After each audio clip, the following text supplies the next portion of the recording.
Our guest is Luke Thomas, who is the editor of Fog City Journal. This is your second time here.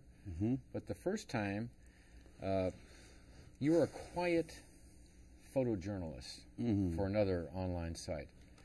And really, if you remember, when we did that interview, and it's available online, we just talked about your photos. We took various photos and you described them. You know, photojournalists are incredibly notorious of being quite silent and not outspoken on issues. And here you are now editor of a site and you are outspoken. How are you handling that transition? I'd say at the beginning it was, you know, somewhat of a challenge. Because like you said, you know, as a photographer, you're really just documenting what's happening. And you're using your eyes. You're using your eyes. I mean, you're also using your ears too. I mean, you're waiting for those magical moments where somebody says something and they've got a certain expression that matches what they said. So you are listening. But as an editor, there are more responsibilities. When you're editing a publication, you have to be worried about being accurate. You have to be careful about what you say. Obviously, there's issues with libel and slander and that sort of thing, which we try to avoid at all costs. We try to focus on facts to tell the story. All the hyperbole and superlatives that people tend to put in their own opinions, we try to keep out. Of course, we've got some of our contributors like to, you know, wax poetic, but from my point of view, I prefer just to stick to the facts. We also have, you know, other parts of the publication which are not necessarily news-oriented. For example, Elaine Santor, she does the more of the culture blog, and it's more witty, funny, humorous, and that kind of thing.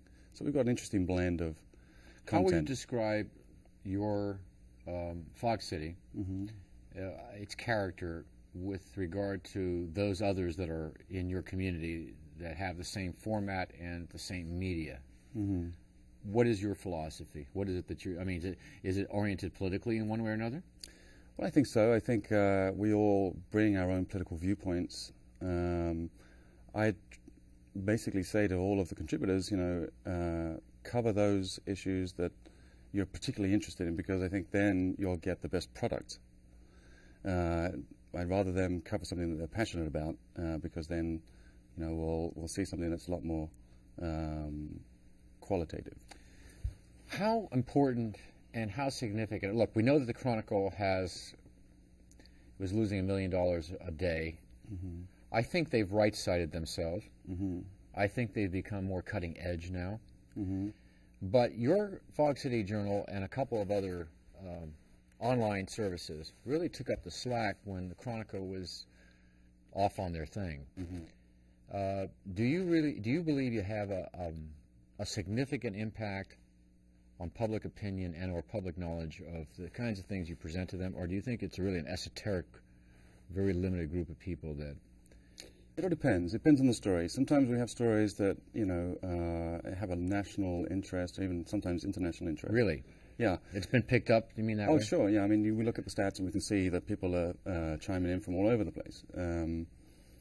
But I think, you know, as far as the bread and butter visitors, you know, we've got a regular readership that return to Fog City Journal on a daily basis. And I would say that that group is probably more of the insider, wonk, political types that are interested in knowing all the minutiae and, you know, what's going on the political scene in San Francisco. When did you come here? San Francisco or the Bay Area? San Francisco. I came to San Francisco in 97. Okay. Oh, sorry, 2001. I was in Marin at 97. Well, I meant, I guess, the Bay Area. But when you look back at that time and you look at the city now, what do you see that's changed that's significant? Well, when I came to San Francisco, it was based on my childhood. You know, the visions that I have of San Francisco. So I watched a lot of American TV, and I saw the streets of San Francisco. You saw these movies about Alcatraz. You heard about the 60s movement, what was going on in Berkeley and that sort of thing. Otis Redding was playing Dock of the Bay at the time. So you had all these sort of preconceived notions about what San Francisco is. I think today San Francisco is a completely different city compared to that pre-existing notion that I had.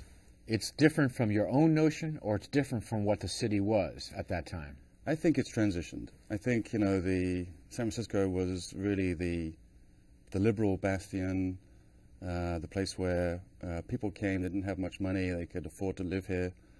They were mostly artists, beatniks, and that sort of thing. Today, I think the city is now transitioning into the sort of more the higher echelon, attracting people, people with higher salaries. It's going to high tech now, of course, with what's going on in Mission Bay. During the dot-com boom, it attracted people from all over the world, forced all these people, speculators, to come in and buy up real estate, and put a lot of pressure on the city to build. But in terms of the people, we were talking about people. We're talking about creative people, then creative people now, which has been a theme on this program. I mean, I've asked many of the different artists and dancers on how we relate to the international community that they're part of, and the more, and you sort of suggested that just now, that for whatever reason, whether it's too expensive or so on, is it still that place you thought it was, or the place you heard about it as being just a natural creative cauldron of truly talented people? I mean, we're not talking about people who are very creative, but people who are extremely talented and should be at the top of their field, or do they go elsewhere? Well, I think, like I said, going back to the dot-com boom, I think that's when everything changed. It started attracting a lot of technical-related artists too. Technical artists. Technical, and yes, of course, and there was a shift, obviously, from to digital art as well that took place. So I still think there's a lot of talented people here. Oh, absolutely, especially in the digital arts. Especially in the digital arts, but it's not the traditional San Francisco that we all remember, and I'm sure you were born here, which is dance or painting or poets or jazz musicians. And we're having to jazz in San Francisco. And we're going to be talking about that. We're going to have a guest on with the new jazz center, but I have some questions about that as well. Look, we still love the city, obviously, and obviously you're still here and you're part of it. But do you feel the urge to look elsewhere? Are there any other cities? Because you're a person that traveled, and you're a U.S. citizen, but you can go wherever you want. But you have escaped your own home, so you have the ability to go anywhere you want. So what are the city? You're getting that feeling now, that perhaps maybe I have been, because it's getting to the point. I mean, as you know, trying to make it in news is it's not going to make you rich. This is a labor of love for me and for most of my contributors. So if anybody thinks they're going to get rich in news, they should go somewhere else. Especially online. Especially online. So starting to look at San Francisco and what it's become, and sort of getting this idea that it's moving into something that is not what you want. I want, and a lot of people. A lot of people are thinking that, aren't they? Yeah, a lot of people are thinking that. Don't people only? A lot of people stay only here for 5 years, 4 years. They know they're not going to stay here. And I think they're mostly going north. North. Yeah, I mean, I've heard some names of places like Olympia is one of them, where a lot of people are moving up to in Oregon. But essentially moving to the type of towns that are smaller, that are more like what San Francisco was when they first came. That. Well, that's not good news as someone like myself who, I love my city, but I by doing this program and I have my own eyes that I can see, I would say that there is that problem. I think a lot of people are not disappointed, but maybe discouraged. Look, there's a whole new group of creativity. I mean, digital artists in San Francisco, if you look at some of the games that are coming out of San Francisco, are being designed in San Francisco. We're talking about earning $50 to $100 million games. If you look at those games, if you watch them, they're as powerful and they're as impressive as a motion picture produced in Los Angeles. There's no doubt about it. But they are a different group of artists. They're not like the paid lots of money. Huh? They're paid lots of money. And they're paid lots of money. And they also work generally 16 to 18 to 20 hours a day to get it done. Right. And they live in their offices. They live in their studios. Yes. Yeah. So it's a different kind of artist. I would agree with that. Where do you think, how about the politics with we only have about a minute or two left. Do you feel the politics has also changed in the last, since you got here and started doing this site? I think there's an effort to respond to the demographic shifts that are going on in San Francisco. Explain that. Well, of course, as you get people leaving and new people coming in, the people that are leaving can't afford to stay here, and the people that are coming in They do. And they have, typically, people with money, they tend to have politics that are more sort of conservative. So they're not going to be supportive of social programs and things like that.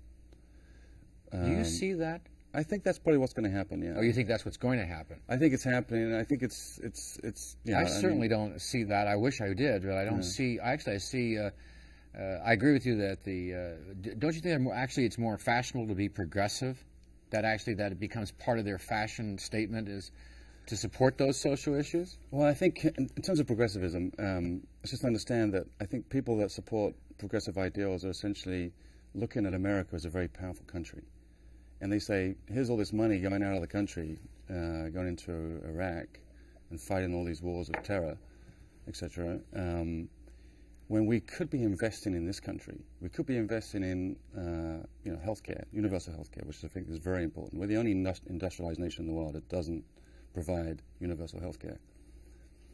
But going back to, you were saying that, and you're correct, if you have a rent-controlled apartment and someone decides they're going to move to Olympia, Washington, now that apartment goes to market level, $2,000 You're saying the person that comes in is going to have more money. But that doesn't necessarily mean they're going to be more conservative. They may actually be more left-oriented because that is what the style of culture of San Francisco is. Well, I tend to disagree with that because I think people that are going to move to Olympia are probably going to be attracted to that sort of bohemian lifestyle. Right, they're gone. But the people that come in, you do see, in other words, what you're saying, you think the politics of San Francisco is going to get more conservative over the next few years? I would expect that there will be, for example, let's look at District 6. Right. Okay. Which district is that in? That encompasses downtown. Downtown. Okay, and also the Tenderloin, south of Market.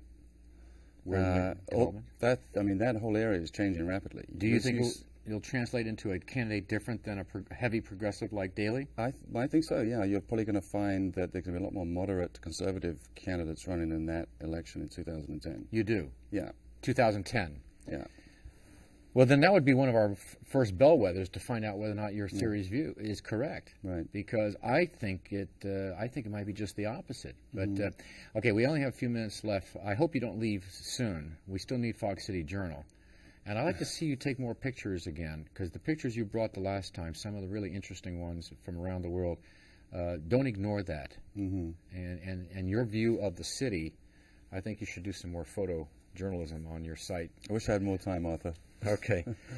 Luke Thomas, editor of Fog City Journal, and we'll be back, and stay with us.